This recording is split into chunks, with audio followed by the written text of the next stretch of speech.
आपण पाहत आहोत पीबीएन महाराष्ट्र. महाराष्ट्र सरकारची महत्वाकांक्षी असलेली मुख्यमंत्री लाडकी बहीण योजनेबाबत महत्वाची अपडेट समोर आली आहे.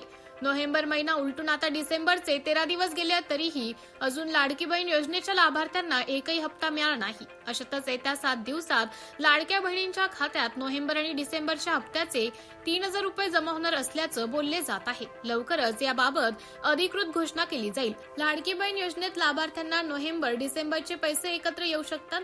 पुढच्या 7 दिवसात म्हणजे 21 डिसेंबर आधी पैसे देण्याची शक्यता आहे. 20 डिसेंबर रोजी नगर परिषद निवडणुकींसाठी मतदान आहे. यानंतर 21 डिसेंबर रोजी मतमोजणी होणार आहे. यामुळे या निवडणुकीआधी महिलांच्या खात्यात पैसे येण्याची शक्यता आहे. या अंतर्गत दर महिन्याला अनेक महिला अपात्र ठरतात. त्यामुळे अपात्र ठरलेल्या महिलांना पैसे मिळणार नाहीत. तसेच लाडकी बहीण योजनेत केवायसी करण्याची शेवटची तारीख 31 डिसेंबर आहे. जर तुम्ही केवायसी केली नाही तर तुम्हाला योजनेचा लाभ मिळणार नाही. त्यामुळे महिलांनी लवकरात लवकर हे काम करावे असं आवाहन आदिती तटकरे यांनी केले.